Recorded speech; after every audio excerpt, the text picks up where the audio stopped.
Talk about the children. Here's what I'd say. Do we know that during the last administration, we had tens of thousands of children who were sex trafficked by the cartels, who were brought into our country in profoundly dangerous and predatory conditions? Let's talk about this administration. But here's the point. Unless you enforce the border, you invite that kind of conduct. You think that our immigration policies are inhumane based on the reporting of one person with a political bias. What I'm telling you is that it's inhumane to allow cartels to sex traffic people across our border. And by the way, please hold on. I appreciate that. We're going to get you back, Anna. We're coming back.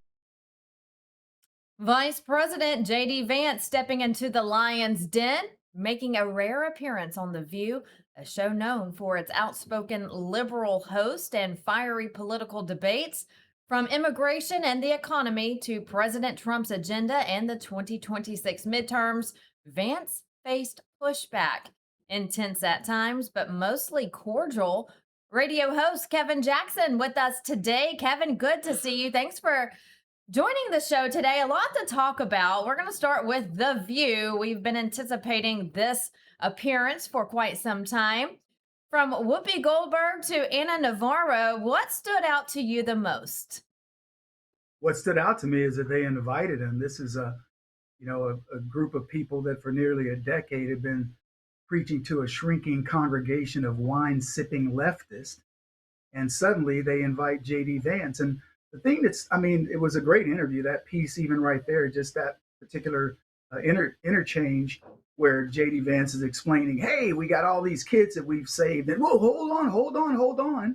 We know that 300,000 kids had disappeared during the Obama and Biden administrations. And here the Trump administration's finding these kids, and these people can't find anything good about that.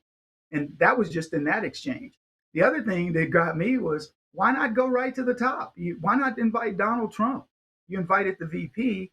And the reason is, the Joy Behars of the world that used to be fans of Trump before he became president, now they talk smack about him with every episode. They're the daytime Jimmy Kimmels, if you will.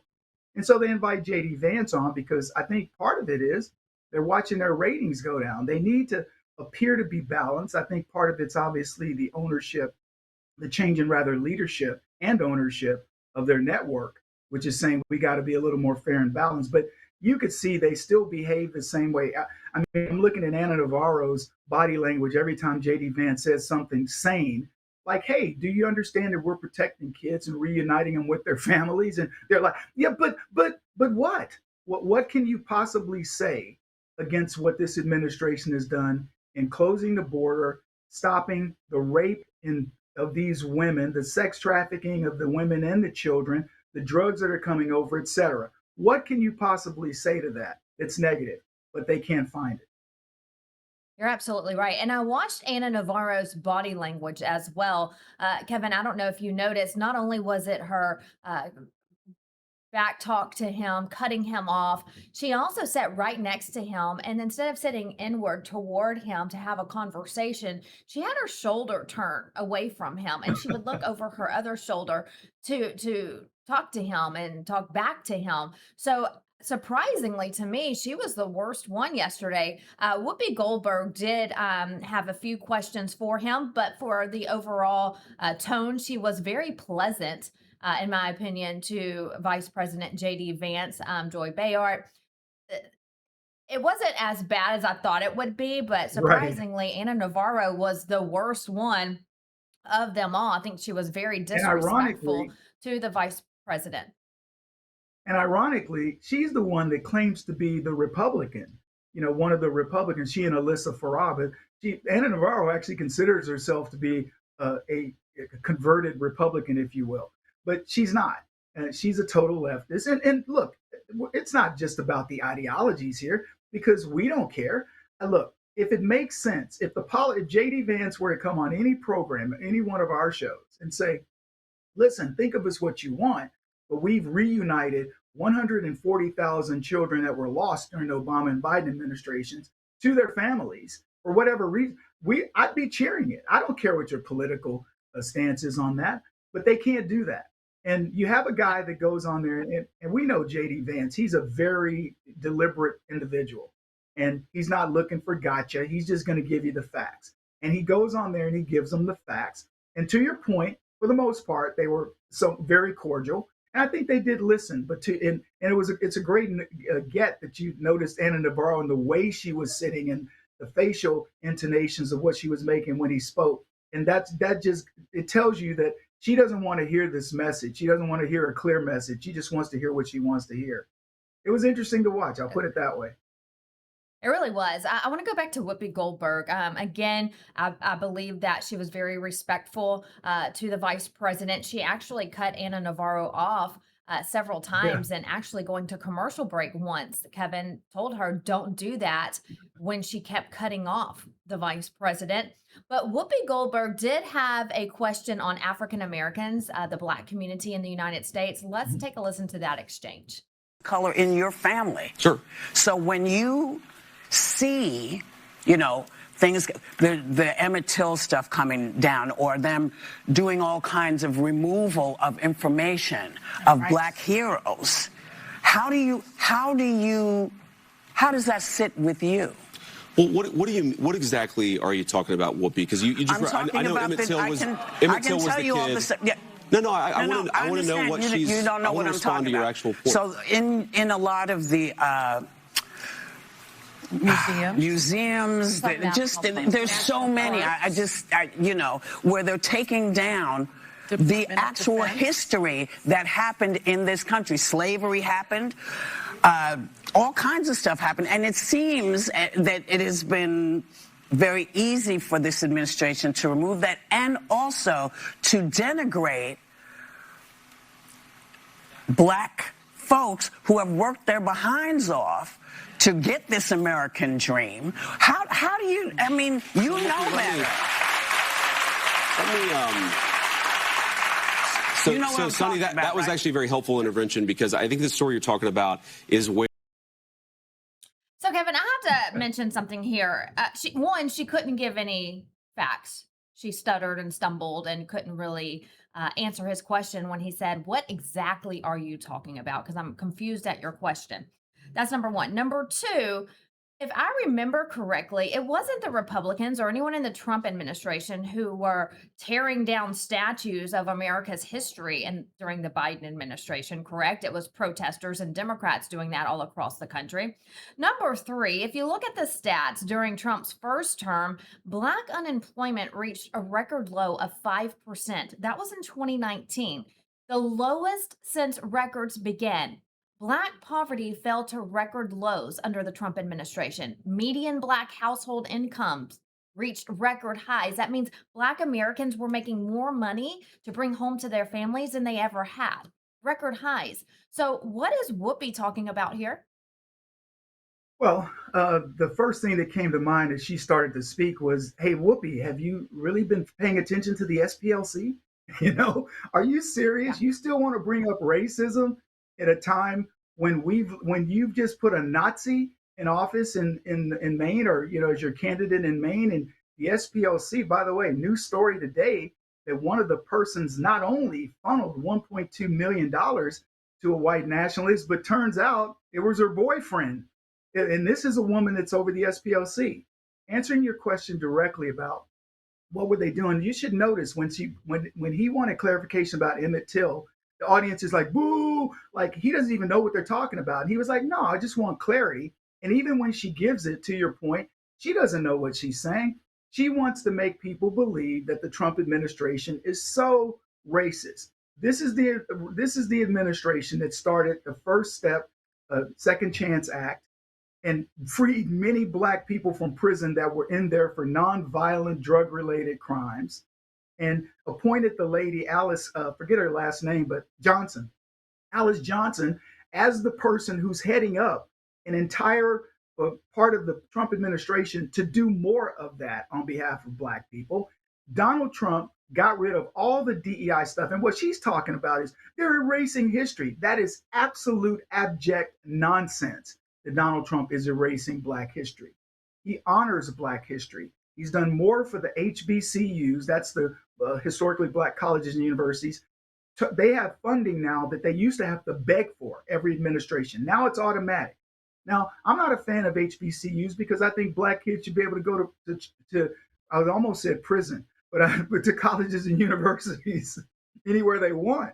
But the idea that he honors the tradition of those Republican started universities is pretty amazing. And you could go down the list. Now, you were reading off all the statistics that have improved for black folks.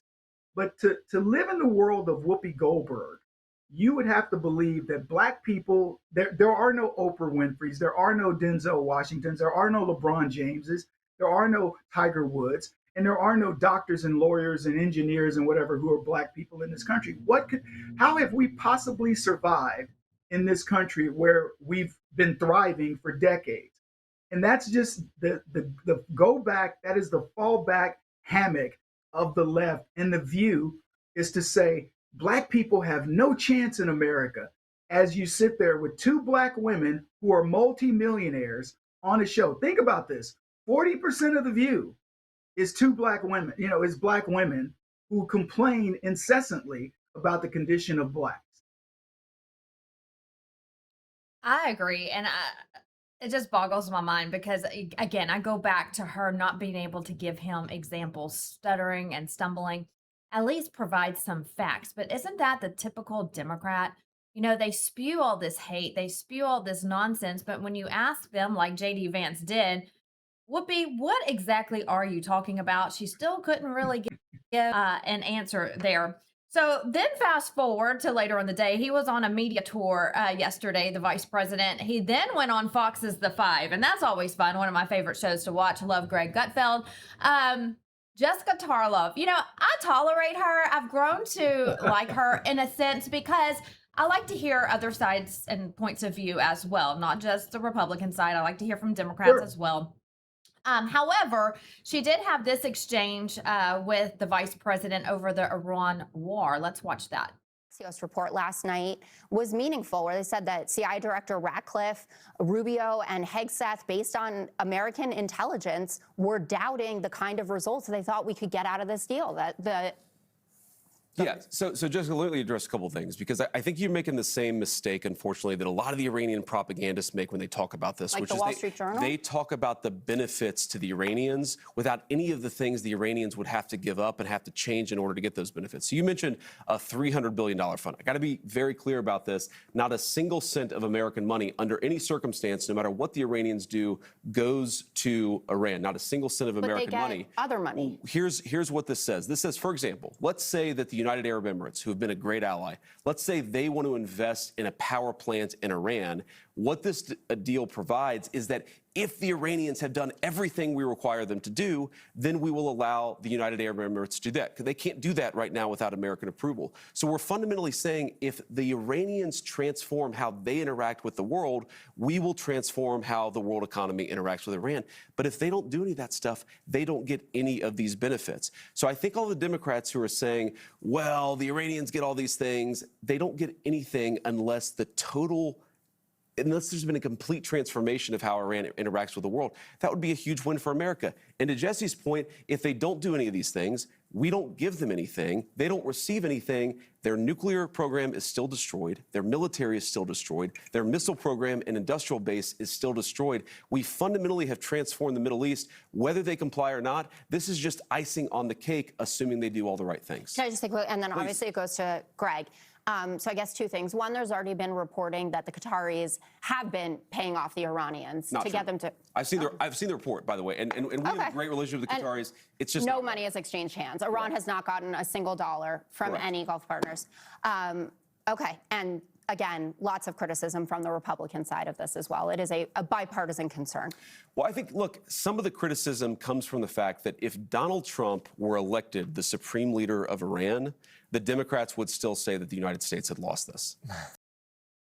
Kevin, I'm so glad he cleared this up, because all you're hearing from the Democrats right now and rhinos is that America, as part of this deal, is sending all of this money to Iran, and that's not the case. If they abide by the deal, the Trump administration wants to make sure that everyone is successful, not just Iran, but also other countries, our allies. And so that money would go to our allies investing in Iran, and it's a win win for everyone. But it's not the Trump administration doing what former administrations did and just putting all of this cash in a briefcase and shipping it over to Iran.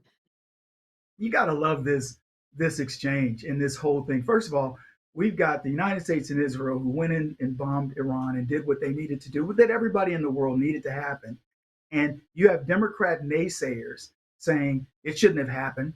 The entire Middle Eastern world united with Israel and America against Iran. I mean, that feat in and of itself should get Donald Trump, on Mount Rushmore. But when you look at Tarloff, this is what always cracks me up about the left, Vanessa. She has no information. She has only reports of things that nobody else knows either. And if you notice, she goes, well, it's the Wall Street Journal that said it. Really? So when did the Wall Street Journal overrule the vice president who sits in on all the meetings? He's in all the intelligence briefings. He's in everything that's part of the strategy of this war. And he's sitting there right with her. And she dismisses the information from the source and says, well, what about the Wall Street Journal? And then if you notice, she slipped in, well, some of your Republicans also disagree. Again, a bunch of Republicans who aren't sitting in on the briefings and know nothing. And what's interesting is that the left always refers to somebody else whenever they don't have it on their own. See, when we're talking about what we're talking about now, this is my opinion. If I were to talk to you about the war, I would say, well, listen, on balance, it looks pretty good for the United States. We have Donald Maximus Trump, our gladiator in the arena. And what has he done? He's destroyed Iran's Navy. He's destroyed their Air Force. He's pretty much wiped out their ground troops. He's wiped out their inability for drone and long-range missile production. And he's wiped out their satellite infrastructure, all their surface-to-air missile infrastructure. I'd say we're in pretty good shape. Now he's gone after their crypto. He's gone after all of the banking. He's gotten all the partners in the region to cut them off. The rial, which was when Trump's first administration, which was trading at about 16,000 to $1, is now trading at 1.75 million to 1. I mean, he's decimated their economy. Inflation on regular stuff, food products and things like that, is over 200%.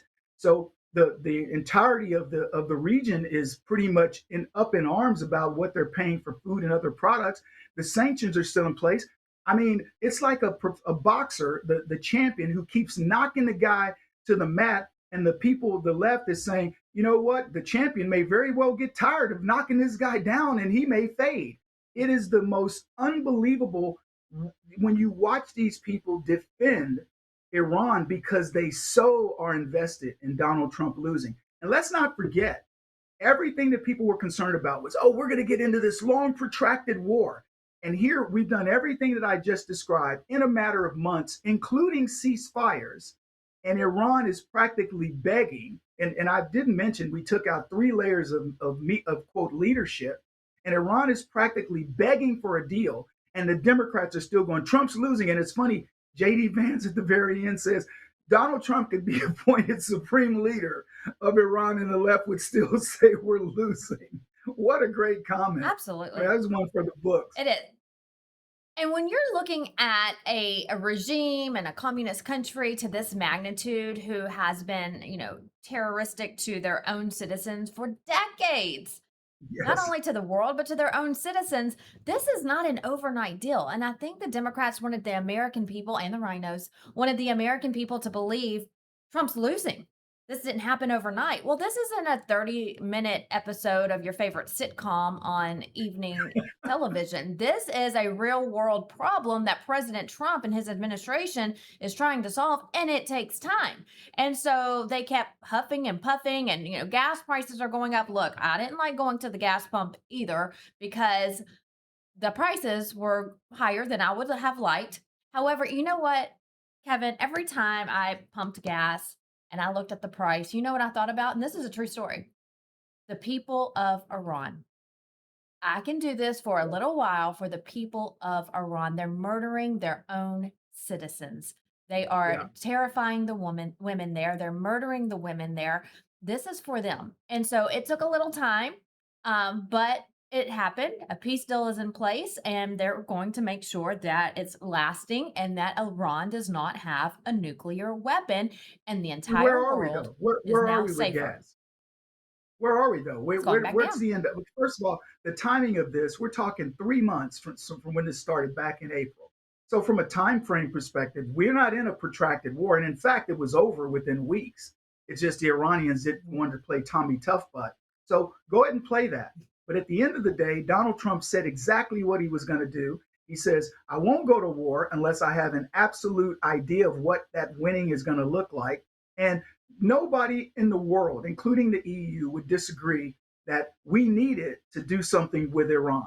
And what's funny, everybody talks about this is the same deal that Obama cut. Really, if it's the same deal that Obama cut, how is it that Obama's JCPOA said Iran would not be able to get a nuclear weapon? And why did we bomb their nuclear facility? Because they were getting a nuclear weapon. So they make it the equivalent of the JCPOA. Did Obama bomb their Navy? Did he wipe out the Navy? Did he wipe out the Air Force? Did he wipe out most of their ground troops and all the other things I described earlier? Short answer, no. So if it's the same, I'll tell you how it's the same. One of them did a bunch of talking about what he was going to do, and the other one acted on what the world wanted to see.